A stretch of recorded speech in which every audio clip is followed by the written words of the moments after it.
Vamos con el maestro Ricardo Sevilla, escritor, periodista independiente, columnista del diario Basta, orgullosamente miembro de esta familia sin censura, fundador de su espacio en YouTube, Los Datos Duros, para hablar pues de estos plurinominales que andan desatados contra el gobierno del presidente Andrés Manuel López Obrador, y no sorprende si lo entendemos en su justa dimensión. El presidente vuelve a pedir la desaparición de los plurinominales, que se queden solo los que hayan sido votados por el pueblo.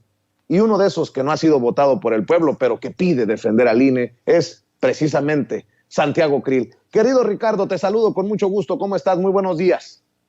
Muy buenos días, querido Vicente, público memorioso. Y en efecto, vaya durísimo mensaje que esta mañana ha dado el presidente Andrés Manuel López Obrador al proponer que se reduzcan los legisladores plurinominales en México. López Obrador ha puesto el dedo en la llaga al plantear que los legisladores lleguen elegidos por el pueblo y no por el dedazo de los dirigentes de los partidos políticos. Con esa claridad que tanta urticaria le está dando a la oposición, López Obrador ha dicho que lleguen todos los diputados que elija el pueblo y no, como ya lo acabamos de escuchar, el achichincle del dirigente del partido o el familiar del dirigente del partido, porque se busca que lleguen personajes que tengan el voto popular, porque si no, se van a la lista y hasta se van de vacaciones. López Obrador no propone que desaparezcan los plurinominales, no.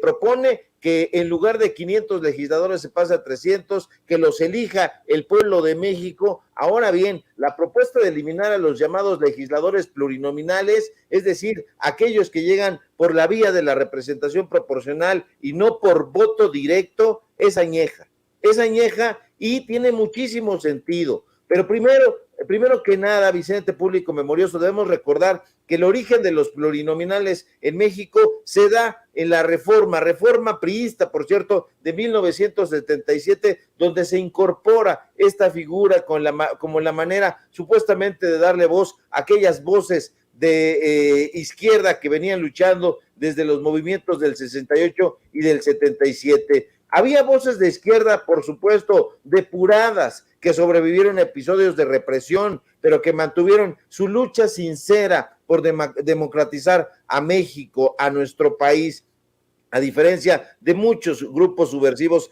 de choque que surgieron bajo el pretexto de la izquierda. Pero hoy, desafortunadamente, las cosas son completamente diferentes. La mayoría de los diputados y diputadas plurinominales no encabeza ninguna lucha sincera por democratizar a México, no, nada de eso. Ahora las listas plurinominales incluyen a caciques, a burócratas, a familiares, a chichincles, amigos de dirigentes, y eso es una realidad. Si nosotros le echamos un ojo al partido Acción Nacional, por poner por caso, para ver qué clase de personajes son sus legisladores plurinominales, nos vamos a ir de espaldas. Ahí nos vamos a encontrar precisamente a este personaje del que estás hablando, Santiago Krill, pero además nos vamos a encontrar a otros personajes como Margarita Zavala, nada más ni nada menos. Entonces, esos son la clase de personajes que están ahí con un escaño, que encabezan las listas de plurinominales.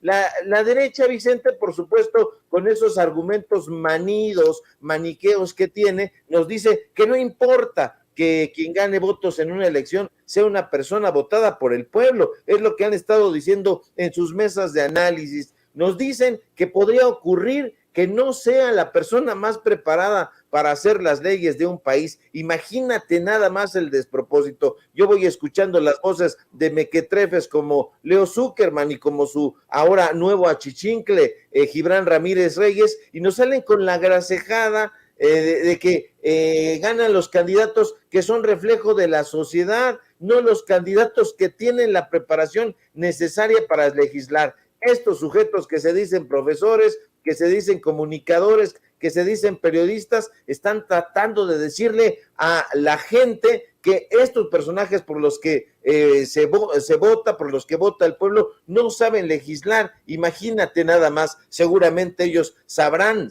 legislar muy bien. No es así.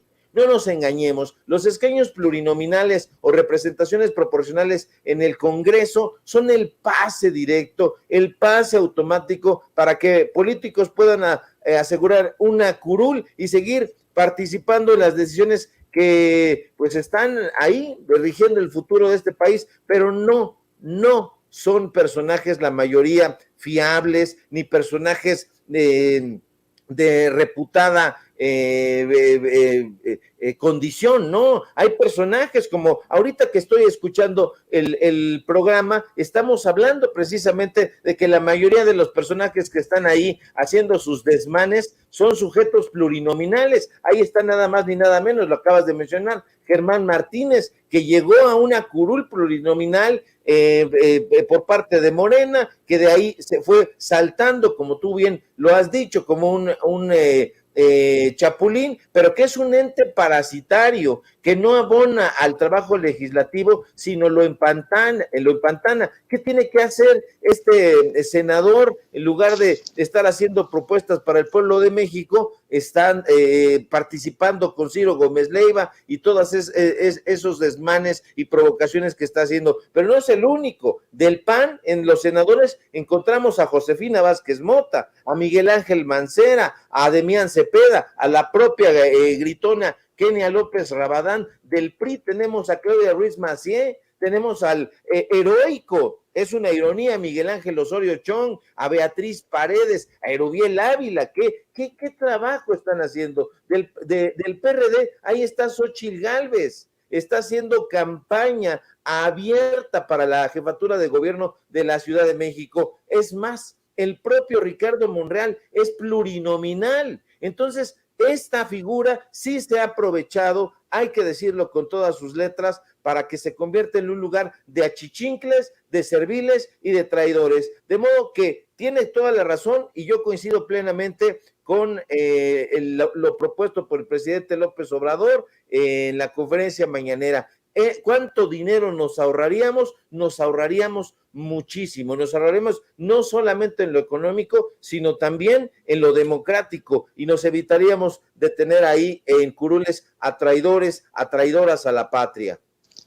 Hablando de dineros, mi querido Ricardo, yo soy muy mal pensado, y desde que le pusieron aquel apodo de Lady Pelotas a la alcaldesa en Cuauhtémoc, Sandra Cuevas, dije yo, ¿cuánto estará invirtiendo en estos billetes que le pone a las pelotas, que le gana ese apodo de Lady Pelotas? Porque, y lo que hoy comento confirma que pues no hay un control. Podríamos decirle ya, si le han dado tan duro al presidente con esta campañita del rey del cash, podríamos llamarle la reina del cash o la princesa del cash a Sandra Cuevas. Pues piden a la alcaldesa en Cuauhtémoc aclarar el destino de más de 121 millones de pesos.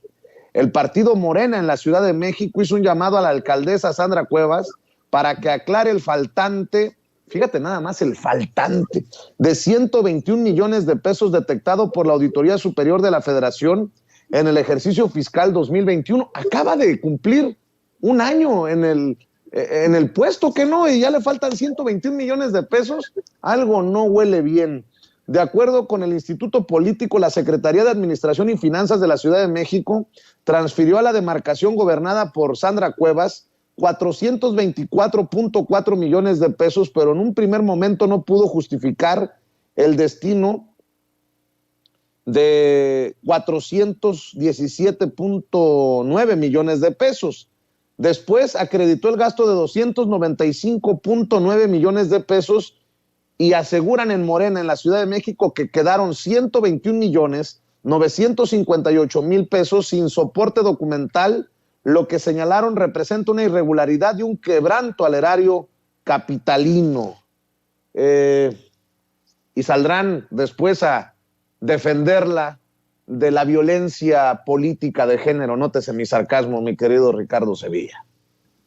Así es, van a salir estos personajes beligerantes, probablemente le van a dar un espacio con Carlos Alasraqui y va a presentarse ahí con un vestido Carolina Herrera, que es probablemente donde esté buena parte de ese dinero. Y es que cada día, Vicente, público memorioso, es más notable el deterioro en la infraestructura y en la gobernabilidad de la alcaldía Cuauhtémoc, que está en garras, no en manos, en garras de Sandra Cuevas. Esto no es no es un golpe mediático, no es un golpe de Morena, no es un golpe de quienes ellos llaman los ladrones, así les llaman, los ladrones de la Cuarta Transformación. No, esta es una nota que salió originalmente en el periódico Reforma y que empiezan a recuperar los medios de comunicación corporativos, lo recupera Fórmula, lo recupera Imagen, y esto le echaron un ojo a la Auditoría Superior de la Federación del ejercicio fiscal del año pasado, que apenas se está informando, que es el ejercicio de 2021, y es donde nos está dando cuenta de qué ocurrió con el dinero que esta mujer tomó supuestamente para la alcaldía y no lo puede justificar. ¿Dónde están esos 417.9 millones de pesos que son los que estás comentando de esta nota? Y no los puede justificar porque quedan bailando 121.958.000 pesos, casi 122 millones de pesos, sin ningún soporte documental. Es una irregularidad a todas luces, es un quebranto al erario capitalino, es una burla a las personas que viven en aquella demarcación. La pregunta, insisto, es ¿dónde quedó ese dinero? ¿En los vestidos Carolina Herrera? ¿En la ropa Ralph Lauren? ¿En los outfits Donna Karan, Michael Kors, en Tommy, en toda esa ropa que ella utiliza? Y entonces nos preguntamos, ¿qué habrá de cierto en los señalamientos que hizo la semana pasada la gobernadora de Campeche, Laida Sansores, cuando dijo que Ricardo Monreal ha operado y dotado de recursos en favor a Sandra Cuevas en Cuauhtémoc, y por cierto también a Lea Limón en Álvaro Obregón, y por eso estos personajes cuentan en la demarcación con la posibilidad de haberle dado el control de los puestos donde se puede extorsionar. Entonces podría haber ahí la comisión de un delito. Habrá que estar muy atentos. Esto, por supuesto, revela la total lejanía de la autoridad local que se palpa en las calles llenas de baches, sin iluminación, banquetas rotas. Eso sí, cuando dio su informe de gobierno en el primer año, como tú bien dices, ahí en el conjunto Tlatelolco, toda la gente pudo ver su rostro. Es el rostro de la corrupción, y ese rostro de la corrupción ha aumentado la percepción de abandono de la política social en esa demarcación, y nosotros vamos a estar buscando, porque definitivamente toda esta corrupción está a flor de piel. Basta echarle un ojo a los documentos de la Auditoría Superior de la Federación para darnos cuenta de que esta mujer ha estado metiéndole fuerte ahí al dinero. Lady Metralletas, Lady Pelotas, precisamente porque avienta esa cantidad de dinero con la ilusión de que probablemente la gente vaya a sentir empatía con ella. Lo cierto es que no hay ningún tipo de empatía con ella, y no hay empatía precisamente porque representa el rostro de la corrupción. Ricardo, antes de que te vayas, si me permites pedirte tu opinión, el presidente se pronunció esta mañana con esperanzas de que en la ONU por fin se aprobara una resolución unánimemente contra el bloqueo contra Cuba, y desafortunadamente no ha llegado. Esto fue lo que dijo el presidente Andrés Manuel López Obrador en la mañanera sobre el tema de Cuba, que es relevante porque ya tengo información sobre el voto y que demuestra cómo el gobierno estadounidense de Joe Biden tiene terror al proceso electoral que se viene en unos días en este país, aquí, lo digo desde Estados Unidos. Vea y escuche lo que dijo el presidente Andrés Manuel López Obrador sobre el tema de Cuba en la mañanera. Buenos días, señor presidente. Stephanie Palacios, de la agencia Sputnik.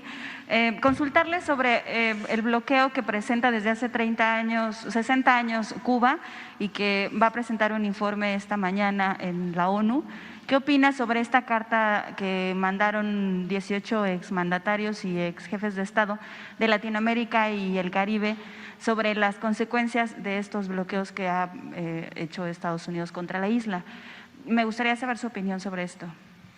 Bueno, yo creo que es una infamia lo que se ha venido haciendo en contra de Cuba con el bloqueo del gobierno de Estados Unidos. Es una medida retrógrada, medieval, inhumana, porque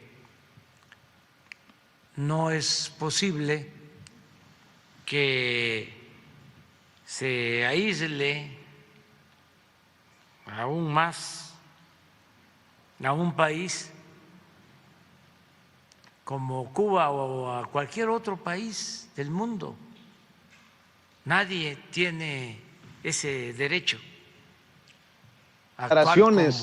Son las declaraciones del presidente Andrés Manuel López Obrador ante planteamiento de la corresponsal de Sputnik en México, y pues debemos informar que por 30ª ocasión la Asamblea General de la ONU rechaza el bloqueo económico de Estados Unidos a Cuba, y esta vez hubo 185 votos a favor, 2 en contra y 2 abstenciones, y Estados Unidos ejerce nuevamente su poder de veto, mi querido Ricardo Sevilla, lo que significa que por más que hayan votado 185 países a favor de terminar con el bloqueo, si Estados Unidos, la potencia, ejerce su poder de veto, pues seguimos en esta saga.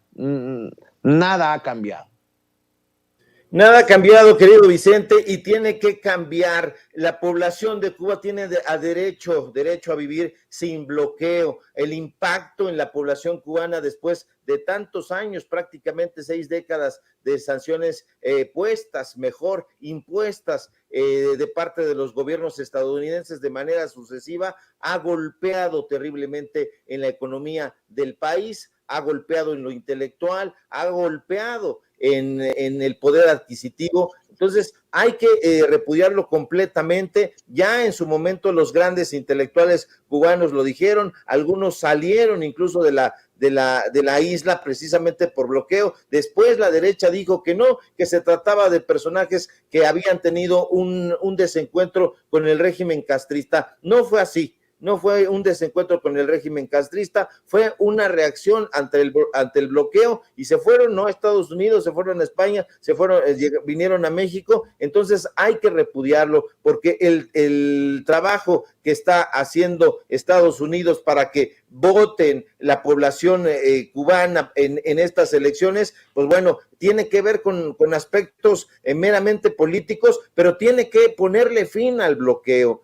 Hay una crisis económica indudablemente en la isla, hay que recorrerla para ver y escuchar de viva voz los testimonios de la población, y hay muchísima gente que va y que dice, no, pues yo estoy en desacuerdo con el régimen castrista, pero si tú conversas con la población cubana, te vas a dar cuenta que la percepción que tienen sobre Fidel Castro, sobre la familia Castro, sobre el régimen en el cual está sustentada la política y la política económica de la isla, no es un tema de repudio en contra del sistema. Al contrario, ellos están siempre respetando a las grandes figuras revolucionarias de la isla, pero por supuesto los medios de comunicación corporativos alquilan a plumas de ocasión, a personajes de letras libres que incluso van y se pasean a la isla, pero vienen y cuentan otras cosas completamente distintas, tergiversan la realidad e intentan golpear y decir que se trata de un sistema que sofoca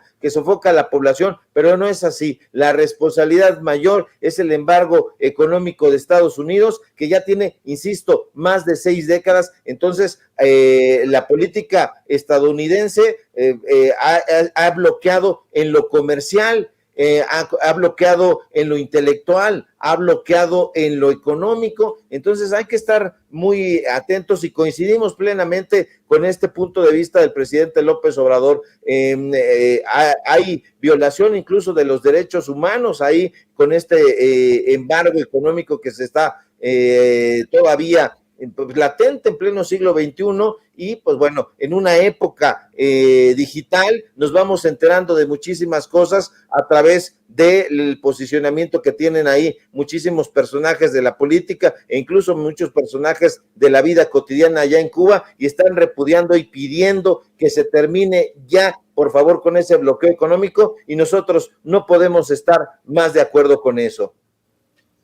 Bueno, pues mi querido Ricardo Sevilla, ¿por qué no cerramos invitando a la gente a tus trincheras para que te lean, para que te vean, para que te escuchen?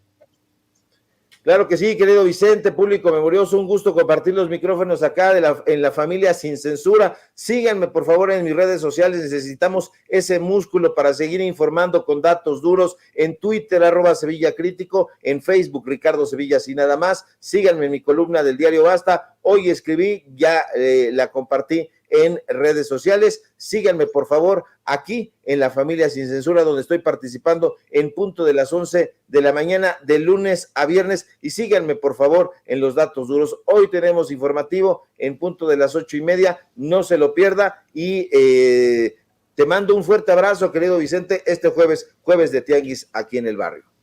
Claro que sí, te mando un abrazo, el maestro Ricardo Sevilla, hablando con nosotros sin censura.